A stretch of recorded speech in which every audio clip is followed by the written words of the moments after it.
बताया था कि जब भी हमें 2 डिजिट नंबर लेना होता है तो हम लोग लेते हैं 10x प्लस वाई, जहां पर ये जो y है वो यूनिट प्लेस की डिजिट कहलाती है और ये जो x है वो टेंस प्लेस की डिजिट कहलाती है। कल ये पढ़े थे हम लोग इसके बारे में, जहां पर x और y क्या है, डिजिट्स हैं।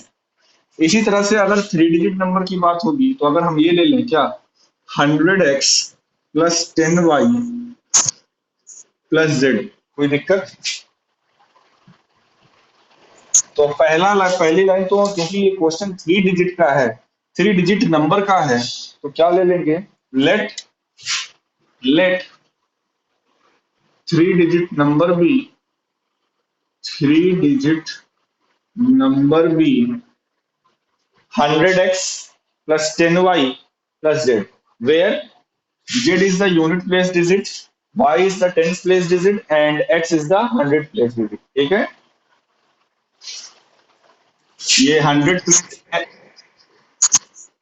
यस, एक सेकंड फिर से पढ़ो, स्टार्टिंग से क्वेश्चन को पढ़ो।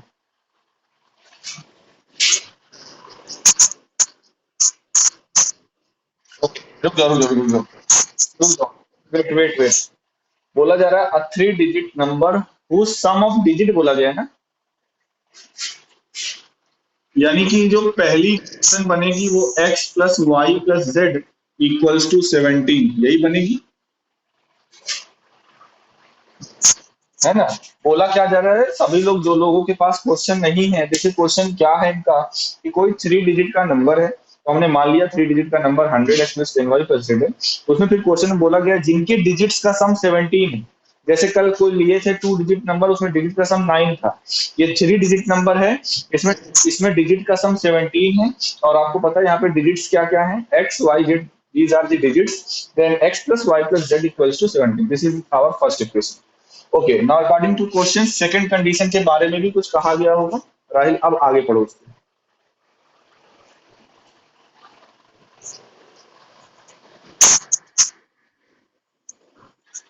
अच्छा, देखो बोला क्या जा रहा है, जो मिडिल डिजिट है, अच्छा मिडिल डिजिट वाई है कि नहीं, ध्यान देना यहाँ पे x जो है वो 100 प्लेस की डिजिट है, y जो है वो 10 प्लेस की डिजिट है, और z जो है वो यूनिट प्लेस की डिजिट है। तो बोला क्या जा रहा है, जो मिडिल डिजिट है वो अदर दोनों के डिजिट्स के सम से, यानी x plus Z, other other 2 digit का सम क्या होगा, x प्लस जेड। बोला क्या जा रहा है कि जो मिडिल डिजिट है वो अदर 2 के सम से एक ज्यादा है, ये जो है एक ज्यादा है, तो ये बराबर कब होगा, अगर हम इधर 1 प्लस कर दें ये इक्वल हो जाएगा तो नहीं, ये समझ में आ रहा है कि नहीं, ये वाला स्टेप समझ में आया कि नहीं। क्या बोला गया है सेकंड कंडीशन कि यहाँ पर जो 3 डिजिट नंबर है उनके डिजिट का सम 17 है, तो हमने लिख दिया x plus y plus z equal to 17। फिर क्या बोला गया है कि जो मिडिल टर्म है, जो मिडिल डिजिट है, सॉरी, जो मिडिल डिजिट है वो बाकी दोनों डिजिट के सम से एक ज्यादा है, तो बाकी दोनों डिजिट का सम क्या होगा, x प्लस जेड, अभी भी ये एक ज्यादा है, तो हमने एक इधर प्लस करके बीच में लगा दिया बराबर, अब दोनों बराबर हो गए। क्लियर है यहाँ तक, इसको मान इक्वेशन नंबर 2। अच्छा, यहाँ पर देखिए अगर हम इस y की वैल्यू को इक्वेशन नंबर फर्स्ट में पुट कर दें, क्या सब आप यहाँ पर इक्वेशन नंबर फर्स्ट में y की वैल्यू सब्स्टिट्यूट कर दो,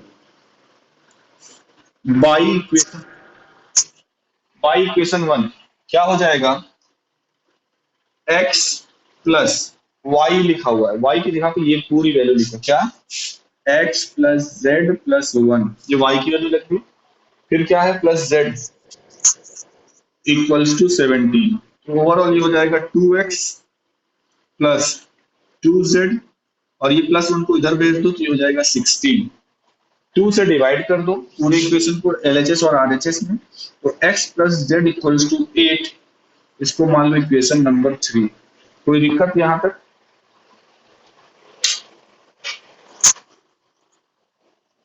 हाँ y की वैल्यू हमने इक्वेशन नंबर 1 में रख दी। अच्छा, अब क्वेश्चन में और भी आगे भी कुछ कहा गया होगा, बताइए आगे क्या कहा गया।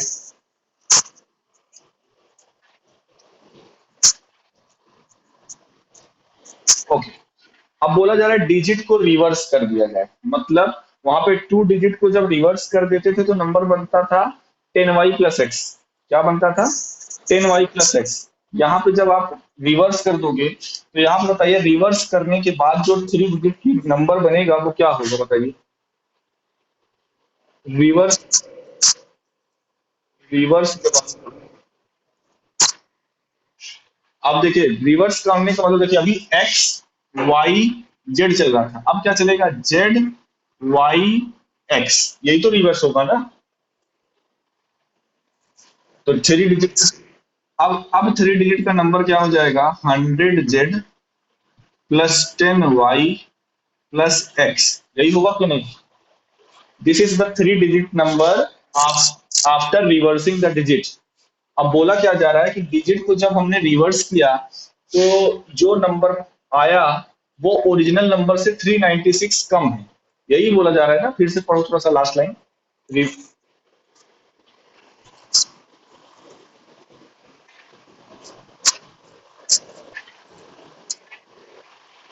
कौन सा नंबर अच्छा बताओ कम हो रहा है, ये वाला नंबर कम हो रहा है 396 या ये वाला।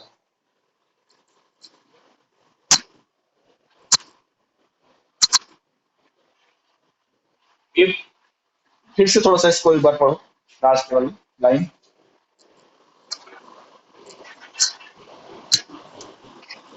ये वाला नंबर की बात हो रही है, ये जो नंबर है कौन सा 100x plus 10y plus Z, ये जो है 396 कम हो जा रहा है। तो अगर हम इसमें 396 ऐड कर दें कितना तो ये दोनों बराबर हो जाएगा कि नहीं।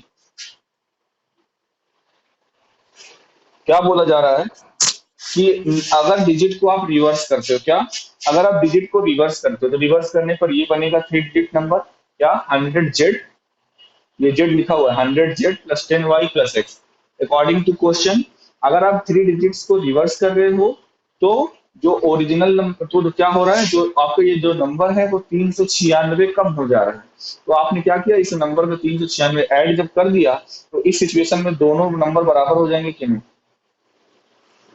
चलिए सिंप्लीफाई करिए। सिंप्लीफाई जब करेंगे तो देखिए 10 वाई से 10 वाई कैंसिल हो जाएगा कि नहीं।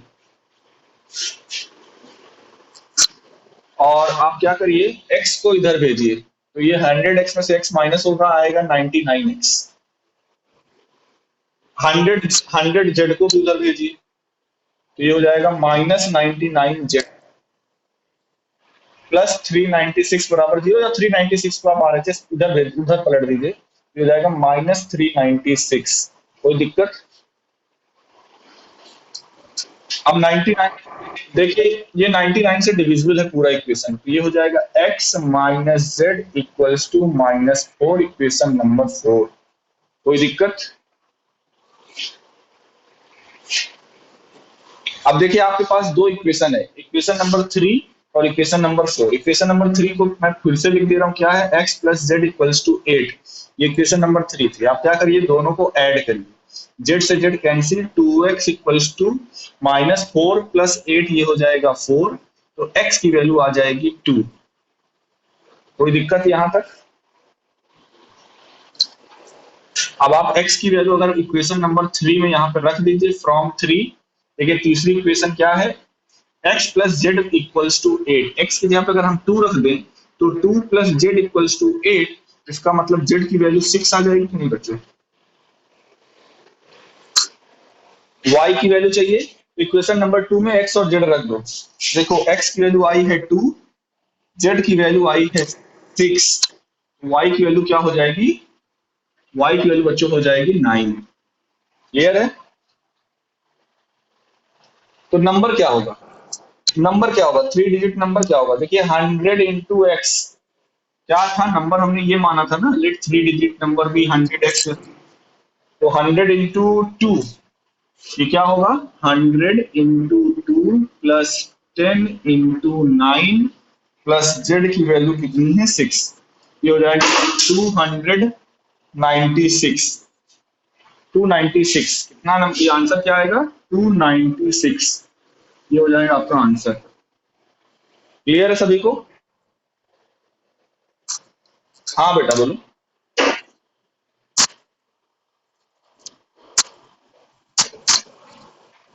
यस यस यस बिल्कुल बिल्कुल, कल भी हम लोगों ने डिस्कस किया था 100। हाँ बिल्कुल, देखो जैसे जितने डिजिट का रहेगा उतने वेरिएबल ऐड हो जाएंगे। जैसे 4 डिजिट का रहेगा तो आप जैसे एक्स वाई जेड है, एक और वेरिएबल आ जाएगा, 4 वेरिएबल हो जाएंगे। बिल्कुल बिल्कुल। हाँ, रिवर्सिंग, जब भी रिवर्सिंग का डिजिट आता है तो ऐसे आप साइकिल बना लिया करो, ऐसे सर्कल बना लिया करो। जैसे ये हो जाएगा एक्स, मान लो ये हो गया वाई, अब ये हो गया मान लो जेड। ये अब ये साइकिल चल रही है एक्स वाई जेड।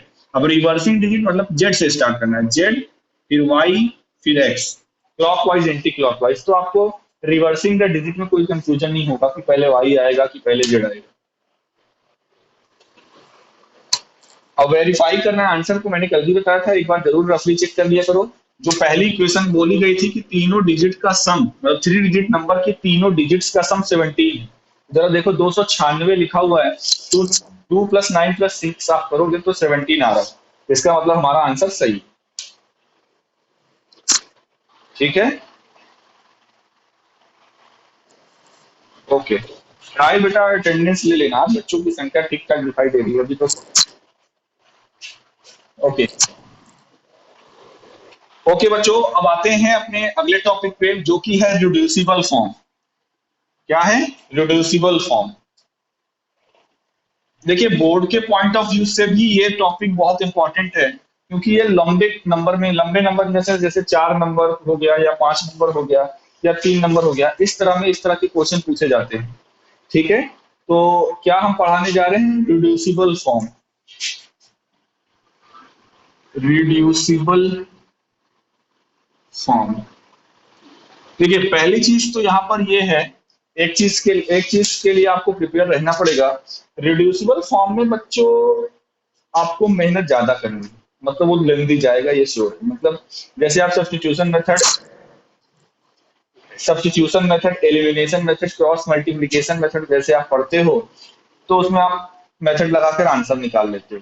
यहाँ पर सपोज वही काम मान के चलो आपको 2 बार करना पड़ेगा एक क्वेश्चन में, तो इसलिए वो क्वेश्चन हो जाता है लेंदी, और इसीलिए इसकी मार्किंग बढ़ जाती है। टफ नहीं है, ये मत माइंड में दूसरे मतलब डाल लेना कि नहीं टफ है, टॉपिक बिल्कुल भी टफ नहीं है, बस लेंदी है जिस वजह से इसकी मार्किंग बढ़ जाती है। और आपको बिल्कुल भी घबराने की जरूरत नहीं है। Reducible form just like similar to जैसे आपने भी तीनों मेथड पढ़े बिल्कुल उल्टे सीधे नहीं, मतलब रेसिप्रोकल फॉर्म में रहते हैं। ये अजीब क्या होता है, उल्टे सीधे अजीब तरीके, वाह ये कौन सी चलेगी चलेगी। जैसे देखिए मैं एक क्वेश्चन लेके आपको समझाता हूँ, और फिर मैं वर्ड प्रॉब्लम पे आऊंगा जो कि आप स्ट्रीम डाउन स्ट्रीम से रिलेटेड रहेगा। ओके, जैसे 3.6 का फर्स्ट का सेकंड क्वेश्चन देखिए, एक्सरसाइज 3.6 क्वेश्चन नंबर फर्स्ट का second part. Solve the following pair of equation by reducing them into a pair of linear equation in two variable. Okay, equation क्या है? 2/√x plus 3/√y equals to 2। एक तो ये equation है, और दूसरी क्या है? 4/√x माइनस 9/√y और इक्वल्स टू में -1। बच्चों ये दो इक्वेशन है, इसको सॉल्व करके एक्स और वाई की वैल्यू निकालनी है। तो अभी तो आप डायरेक्टली मेथड तो नहीं लगा सकते जो आप अभी पढ़े हुए तीनों सब्स्टिट्यूशन एलिमिनेशन। यहाँ पर देखिए जैसे अभी राहिल ने कहा सर ये उल्टा सीधा लिखा रहता है, जरा ध्यान से देखिए, एक आपको पैटर्न दिख रहा होगा। पैटर्न ये दिख रहा है कि यहाँ पे भी अपॉन में रूट एक्स है, यहाँ पे भी अपॉन में रूट एक्स है, यहाँ पे अपॉन में रूट वाई है, यहाँ पे भी अपॉन में, यानी जो दो इक्वेशन आपको दी जाएगी उसमें जो पहला पार्ट होगा रेसिप्रोकल फॉर्म में वो, और जो दूसरा पार्ट होगा वो, यानी ये वाला पार्ट सेम होगा, उसी तरह से ये वाला पार्ट भी सेम होगा। कांस्टेंट छोड़ दो, आप कांस्टेंट से मतलब ही नहीं आते, हमें केवल वेरिएबल फॉर्म को देखना है। तो अगर देखा जाए तो यहाँ पर अगर हम ये 1/√x को मान लें p, कैपिटल P कुछ भी मान सकते हो आप, और 1/√y को मान लें Q, कैपिटल Q, तो ये जो दो इक्वेशन अभी इस x और y के फॉर्म में लिखी हुई है, इसको हम ऐसे लिख सकते हैं कि नहीं? क्या हो जाएगा? 2p plus 3q equals to 2, और सेकेंड इक्वेशन बनेगी 4p -9q इक्वल्स टू -1। यहां तक किसी को कोई समस्या है ना? मान लो ये 1, ये मान लो 2 थी, ये मान लो इक्वेशन नंबर 3 हो गई, ये मान लो इक्वेशन नंबर 4 हो गई। तो बच्चों आपने रिड्यूस कर दिया। क्या रिड्यूसिबल फॉर्म का मतलब क्या है? देखो रिड्यूसिबल फॉर्म मतलब क्या है, आपको रिड्यूस करना है। आपका जो इक्वेशन क्वेश्चन में दिया गया था वो अभी स्टैंडर्ड फॉर्म, जो कि आप जानते हो a x plus b y, तो जो आप स्टैंडर्ड फॉर्म पढ़े हुए हो a x plus b y plus c equals to 0, वहां पे जो एक्स हो और वाई वेरिएबल वो डिनोमिनेटर में नहीं होता है ना? तो स्टैंडर्ड फॉर्म में कन्वर्ट करना है उसी को आप। जब आप स्टैंडर्ड फॉर्म में कन्वर्ट कर लोगे तो उसी को हम बोलेंगे रिड्यूसिबल फॉर्म। तो स्टैंडर्ड फॉर्म में हमने कन्वर्ट कैसे किया? हमने लेट किया, यहाँ पर एज्यूम किया। क्या? क्योंकि दोनों ही इक्वेशन में 1/√x 1/√x दिख रहा है आपको, उसको हमने मान लिया p, और यहाँ पर दोनों ही इक्वेशन 1/√y 1/√y मिल रहा है, तो इसको हमने मान लिया q और रिप्लेस किया। तो आप देखिए, जैसे आप x और y वेरिएबल में इक्वेशन बनाते थे, तो मान लो ये वेरिएबल p और q है, तो p और q वेरिएबल में जो इक्वेशन बन गई कि नहीं स्टैंडर्ड फॉर्म की। अब आपका काम क्या है? इन दोनों इक्वेशन को सॉल्व करिए, p और q की वैल्यू निकालिए, फिर उसके बाद p और q की वैल्यू यहाँ पर रखिए। तब आपको जब आप p की वैल्यू रखोगे तो x मिलेगा, जब q की वैल्यू रखोगे तो y मिलेगा। दिक्कत कहां पर होती है? ये तो चलो थोड़ा सा छोटा ही रहेगा। दिक्कत कहां पर होती है? मान लो कि इसी तरह का इक्वेशन है, लेकिन यहाँ पे अभी जो अपॉन में रूट एक्स है, रूट एक्स ऐसे लिखा होगा एक्स प्लस वाई, और यहाँ पे भी जो रूट एक्स है वो एक्स प्लस वाई लिखा होगा, और रूट वाई मान लो लिखा है एक्स माइनस वाई। सपोज करिए जहां पे रूट एक्स लिखा हुआ है तो वहां पे लिखा हो एक्स प्लस वाई। जहां जहां पे रूट एक्स लिखा हुआ है, मान लो थोड़ी देर के लिए वहां पे लिखा हुआ है एक्स प्लस वाई अपॉन, और जहां पे रूट वाई दोनों इक्वेशन में लिखा हुआ है वहां पे मान लो क्या लिखा हुआ एक्स माइनस वाई। उस सिचुएशन में आप क्या करते हो? आप जो एज्यूम करोगे वो ये एज्यूम करो, क्या 1/x plus y equals to p and 1/x minus y equals to q. यही एज्यूम करोगे कि नहीं? और जब आप इसको सिंप्लीफाई करोगे, सॉल्व करोगे, जब आपको p और q की वैल्यू मिल जाएगी, जब आप यहाँ पर रखोगे तो आपको x और y में फिर से दो वेरिएबल की इक्वेशन मिलेगी कि नहीं? है ना? पहले तो आप p और q की फॉर्म में बनाओगे, p और q की वैल्यू मिलेगी। जब आप p और q की वैल्यू को यहाँ पे रखोगे तो फिर x और y में आपको इक्वेशन मिलेगी कि नहीं? क्योंकि हमें लास्ट की फाइंड आउट करना है एक्स और वाई की वैल्यू। हमें फाइंड आउट किसकी वैल्यू करना है? एक्स और वाई की। तो इसलिए वही मैंने कहा, यहाँ पर वही काम आपको दो दो बार हो सकता है, दो बार करना पड़े, तो इसके लिए बस सिलेक्ट करना। बाकी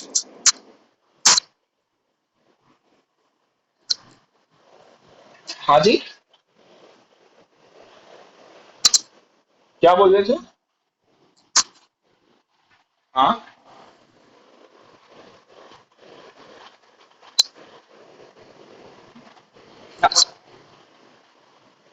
चलो अच्छा, देखो सॉल्व करते हैं इक्वेशन को। अभी मैंने सुना नहीं, अभी जब आवाज सही हो जाएगी तो बोल देना।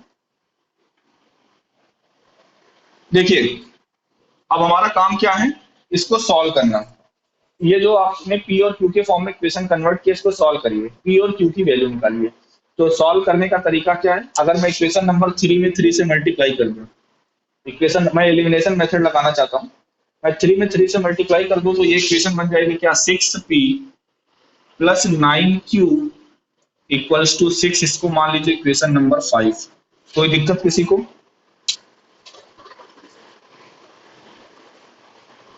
क्यों नहीं दिक्कत है ना? अब देखिए, इक्वेशन नंबर 4 और 5 आपके पास है। इक्वेशन नंबर 4 और 5 को आपको सिंप्लीफाई करना है, इनको ऐड करिए।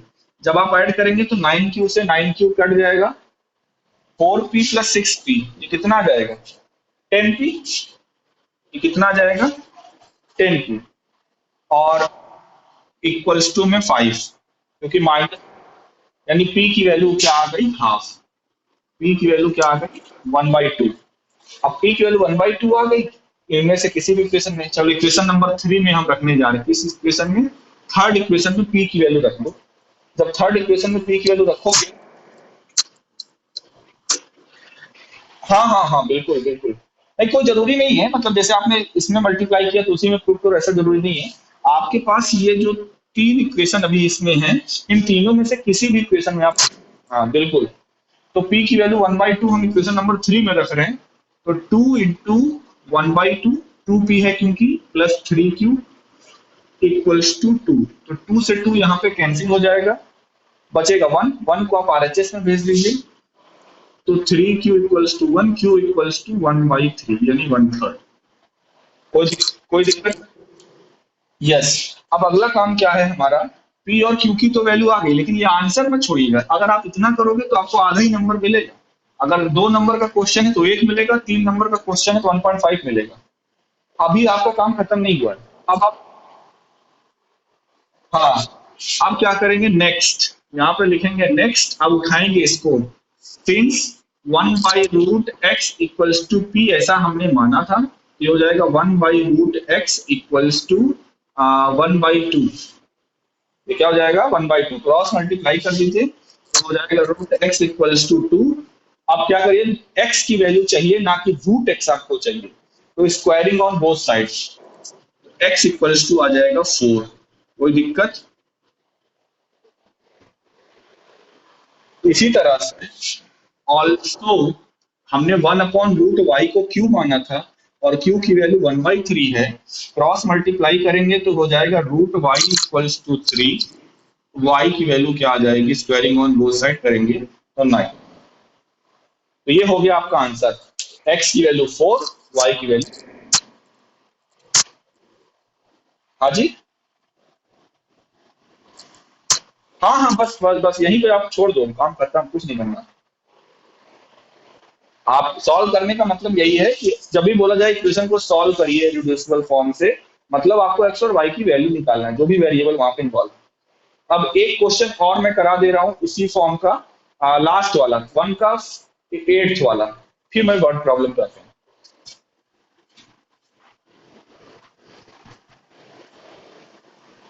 किसी के यहाँ गाना बज रहा है क्या? अच्छा, चलिए 8th पार्ट, फर्स्ट का 8th। देखिए क्वेश्चन क्या है, 1/3x plus y plus 1/3x - y और इक्वल्स टू में है 3/4। सेकेंड इक्वेशन दी हुई है 1/2 × 3x + y minus 1/2 × 3x - y और इक्वल्स टू में है -1/8। ठीक है, ये दो इक्वेशन है। तो सबसे पहले तो मैं चाहता हूं कि सेकेंड इक्वेशन को हम सिंप्लीफाई करें। देखिए यहाँ पर भी अपॉन में 2 है, यहाँ पर भी 2 है, यहाँ पे 8 है। तो क्या हम इसको ऐसे नहीं कर सकते, 1/2? हाँ, है ना। तो ये हो जाएगा 1/3x + y minus 1/3x - y और इक्वल्स टू -1/4। क्लियर है सभी को ना? तो हमारे लिए ये है पहली इक्वेशन और ये है दूसरी इक्वेशन। अब मैंने कहा कि अब आपको इसको रिड्यूस करना है, तो बताइए किसको p माने किसको q माने। क्या करेंगे, let 1/3x + y equals to p और 1/3x - y इसको मान लेंगे q। अब इसको यहाँ पे जब सब्स्टिट्यूट करेंगे तो हमारी जो इक्वेशन रिड्यूसिबल फॉर्म हो जाएगी। क्या करेंगे, substituting the value of p and q, या ये वाली लाइन तो आप यहाँ पर लिखोगे, तो दिस विल इम्प्लाइज दैट ये हो जाएगा p + q equals to 3/4, equation number 3। और ये हो जाएगा p - q equals to -1/4, equation number 4। कोई दिक्कत है ना? अब सीधा सीधा आप इन दोनों को ऐड करिए, q से q कैंसिल हो गया, आएगा 2p इक्वल्स टू 3/4 - 1/4, कितना आएगा, 2/4 आएगा। 2 से 2 कट गया, 2 से 2 कट गया, यानी आपको p की वैल्यू मिल गई। p की P इक्वल्स टू 1/4 आ गया। अब आप क्या करिए, इस वाले थर्ड वाले इक्वेशन में, किसी भी इक्वेशन में थर्ड में रख रहा हूं, तो ये हो जाएगा 1/4 प्लस क्यू इक्वल्स टू 3/4। तो क्यू की वैल्यू हो जाएगी 1/4 को आरएचएस में भेज दो, तो 3/4 माइनस 1/4 यानी कि 2/4, यानी कि क्यू की वैल्यू आ गई 1/2। तो कोई दिक्कत, पी की वैल्यू 1/4 और क्यू की वैल्यू 1/2, यहां तक कोई प्रॉब्लम? ओके। अब देखिए, अभी वैसे जितना अभी आप पढ़े हुए हो उसके हिसाब से इतना ही काम करते थे आप, आंसर निकालते। अब क्योंकि ये रिड्यूसिबल फॉर्म है, मैंने बताया 2 बार आपको काम करना पड़ेगा। पहले तो आपने जो माना था, जो एज्यूम किया था आपने, अभी पी और क्यू की वैल्यू निकाली है। आप समझ लो आपका दूसरा काम चालू होता, अभी क्वेश्चन कंप्लीट नहीं हुआ। पी की वैल्यू क्या आई थी बच्चों, मैंने रफ कर दिया है। पी की वैल्यू क्या थी?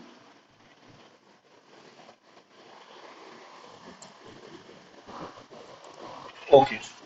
अब क्या करेंगे, पी की जगह पे 1/4 रखेंगे, ये हो जाएगा 1/3x plus y equals to 1/4। Cross multiply करेंगे, ये हो जाएगा 3x plus y equals to 4। Equation number 5 हो गया। इसी तरह से ये हो जाएगा 1/3x minus y equals to, q की वैल्यू 1/2 आई है, इसको जब क्रॉस मल्टीप्लाई करेंगे तो ये हो जाएगा 3x minus y equals to 2। Equation number 6। अब क्या करिए, इन दोनों को फिर से इन दोनों को ऐड करिए, y y cancel. 6x equals to 6, x equals to 1। ठीक है।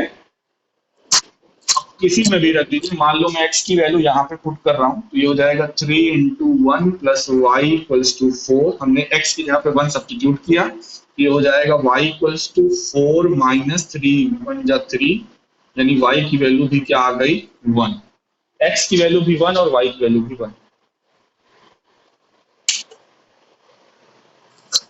ठीक है, क्लियर है सभी को? तो मेरे ख्याल से अब अगर आपको मैंने हर वर्जन करा दिया, इससे टफ वर्जन आपको पेपर में भी नहीं मिलने वाला है। कर लोगे इस तरह का क्वेश्चन? ओके। अब आते हैं वर्ड प्रॉब्लम पे, जो कि इसका लास्ट स्टेज है। ठीक है, वर्ड प्रॉब्लम का। ओके। तो सेकंड का फर्स्ट क्वेश्चन है, आसान ही है क्वेश्चन। क्या लिखा हुआ है, Ritu can row downstream 20 kilometre. Downstream का मतलब क्या है, कोई बताया? कल हमने बताया था।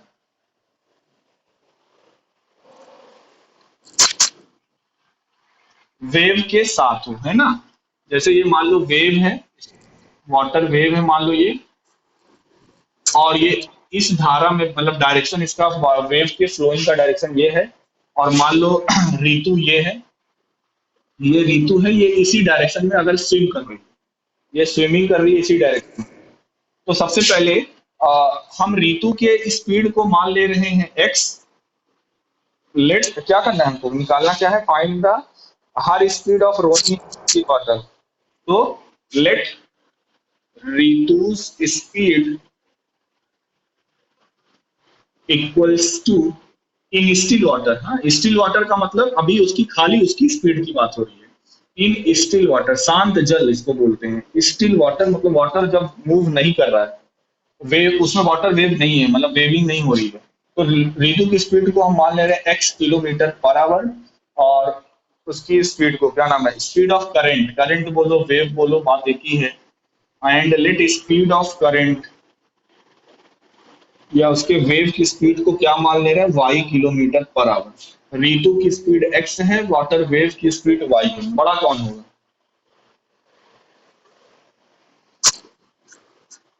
रीतु की स्पीड, हाँ बिल्कुल, रीतु की स्पीड करंट की स्पीड से ज्यादा होगी। अब आते हैं अकॉर्डिंग टू क्वेश्चन।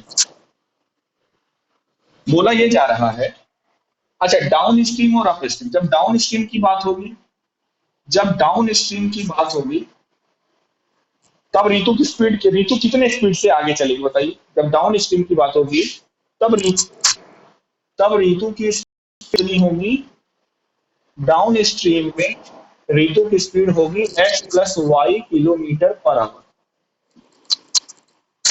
है ना। लेकिन अगर रीतु अगर इस डायरेक्शन में स्विमिंग करने लगे अप स्ट्रीम में, अब तो अप स्ट्रीम में ऋतु की स्पीड हो जाएगी, अप स्ट्रीम में ऋतु की स्पीड हो जाएगी x-y kilometre per our. I think इतना तो सभी लोगों को समझ में आया होगा। अब आते हैं क्वेश्चन के according. Ritu can road down stream 20 kilometre in 2 hours.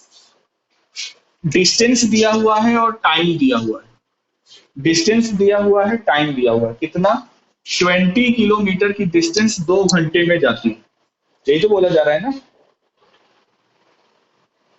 Ritu can row downstream 20 kilometre in 2 hour. तो पहली इक्वेशन क्या बनेगी, कोई बताए?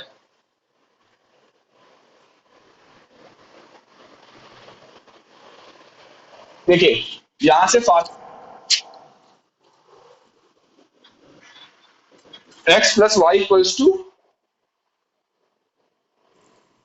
अच्छा देखो, देखो ये तो यही हो गया, यानी आपने लिखा हुआ है कहीं पे, डायरेक्टली बोल रहे हो, मुझे यही लग रहा है जिन्होंने भी बोला x plus y equals to 10।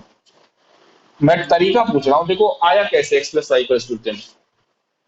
अगर आपको बोलना तो आप, हाँ आएगा वही x plus y equals to 10 ही आएगा, लेकिन इसको देखिए आपको बताना कैसे। जब आप स्टैंडर्ड फॉर्म में आप अभी पढ़ रहे हो तो आपको इक्वेशन ऐसे बोलनी है कि देखिए, क्योंकि डिस्टेंस इक्वल्स टू होता है स्पीड इनटू टाइम।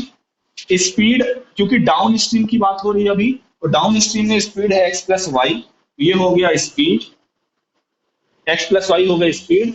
और टाइम कितना है, 2 आवर, तो ये हो गया टाइम। और 2 घंटे में कितनी डिस्टेंस कवर हो रही, तो 20। यही ना बनेगा। अब आप 2 से डिवाइड कर दो, तब बनेगा x plus y equals to 10। Equation number 1। ये तो वही हो गया कि जैसे मान लो मैंने करा दिया, कोई पूछा टीचर आपसे, तो आप सीधा बोल दो x plus y equals to 10। तो आपका इमेज यही बनेगी कि ये पक्का कहीं ना कहीं आपने किया हुआ है, तभी आप डायरेक्टली ऐसे बोलो। आप ऐसे बोलोगे, speed is x plus y, time is 2 hour, and speed into time equals to distance, और डिस्टेंस 20 दिया हुआ। ओके, तो पहला इक्वेशन समझ में आया। अब आते हैं सेकेंड इक्वेशन में, अप स्ट्रीम में। 4 किलोमीटर 2 घंटे में, जाहिर सी बात है अगर वो वेव के यानी करंट के अगेंस्ट स्विमिंग करेगी तो उसको कम स्पीड से वो करेगी, कम डिस्टेंस कवर कर पाएगी। तो 4 किलोमीटर की डिस्टेंस आप वो ऋतु कवर करती है 2 घंटे में। तो दूसरी इक्वेशन क्या बनेगी, 4 into x minus y equals to, sorry, 2 into x minus y, 2 into x minus y equals to 4। अब 2 से डिवाइड कर दो, तो ये हो जाएगा x minus y equals to 2, equation number second. अब पहली इक्वेशन क्या थी, x plus y equals to 10, ये आपकी पहली इक्वेशन थी। दोनों को ऐड कर दो, 2x बराबर 12, तो x इक्वल्स टू 6। x की वैल्यू आ गई 6, और x की वैल्यू 6 है, तो y की वैल्यू क्या होगी इक्वेशन नंबर 1 से बताइए। अगर x की वैल्यू 6 है तो y की वैल्यू क्या होगी, 4 होगी, है ना। y इक्वल्स टू 10 - 6, यानी कि y की वैल्यू हो जाएगी 4। यानी कि ऋतु की स्पीड है x 6 किलोमीटर पर आवर, और करंट की स्पीड है 4 kilometre per our. That is your answer.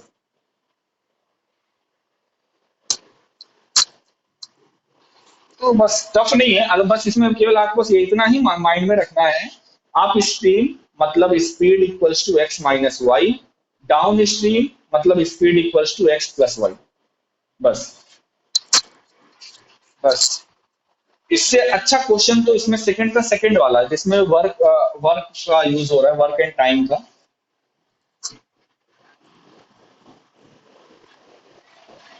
चलो मैं इक्वेशन बना देता हूं, अगर टाइम नहीं बचेगा तो सॉल्व आप लोग कर लीजिएगा, ठीक है। सेकंड का सेकंड पार्ट देखिए, अब आपके पास पूरी फ्रीडम है, आप कोई भी मेथड अप्लाई कर सकते हो, एलिमिनेशन, सब्स्टिट्यूशन, क्रॉस मल्टीप्लिकेशन, यहाँ पे कोई जरूरत नहीं है, जो भी आपकी जरूरत हो, जो भी आपको ठीक लगे। बोला जा रहा है 2 women and 5 men can together finish an embroidery work in 4 days. Embroidery work मतलब क्या होता है, तो बताएगा? लड़कियां शायद शायद बताएं। हाँ बिल्कुल, कढ़ाई करना। Okay, so 2 women and 5 men together finish an embroidery work in 4 days, while 3 women and 6 men can finish it in 3 days. Find the time taken by one woman alone to finish the work and the time taken by one man alone. तो ठीक है, एक women और एक man man मान लेते हैं एक वुमेन एक्स डे में उस काम को अकेले फिनिश करेगी और एक मैन वाई डेज में उस एम्ब्रॉयडरी वर्क को अकेले फिनिश करेगी। ठीक है, एक अगर केवल एक वुमेन काम करे, क्या बोला जा रहा है, एक वुमेन और एक man, find the time taken by one women alone to finish the work. One women फिनिश करेगी मान लेते हैं एक्स दिन में, वन मैन मान लेते हैं करेगा फिनिश, वन मैन कितने दिन फिनिश करेगा मान लेते हैं 22 डेज। अच्छा, अगर डेज ये है, वर्क हमेशा क्या लिया जाता है, एक, है ना, तो यहां पर क्या होगा, एक्स दिन में ये काम कंप्लीट करेगी तो वर्क डन, ये क्या होगा, work done by one women in one day is equals to 1/x। ये होगा कि नहीं, है ना भाई। एक्स देखो है क्या, एक्स डे में वुमेन जो है एक काम को कंप्लीट करती है, तो एक दिन में वो कितना काम करेगी, 1/x होगा कि नहीं, यूनिटरी मेथड। ओके, इसी तरह से work done by one man in one day equals to 1/y होगा। अब आते हैं अकॉर्डिंग टू क्वेश्चन, दो कंडीशन दी हुई है। देखिए पहली कंडीशन ये है, 2 वुमेन और 5 मेन, 2 वुमेन मतलब 2 इंटू 1/x यानी कि 2/x प्लस 5 मेन यानी कि 5/y। ये 2 वुमेन और 5 मेन मिलकर एक दिन में इतना काम करेंगे कि नहीं बच्चों, है ना। एक दिन में, अभी एक दिन की बात हो रही है भाई, एक दिन में एक वुमेन 1/x काम करती है, तो 2 वुमेन कितना काम करेगी, 2/x। इसी तरह 5 मैन कितना काम करेगा, 5/y। और ये लोग कितने दिन तक काम करते हैं, 4 दिन तक करते हैं, तो काम फिनिश हो जाता है, यानी 4 से मल्टीप्लाई कर दो और इक्वल्स टू में 1 कर दो।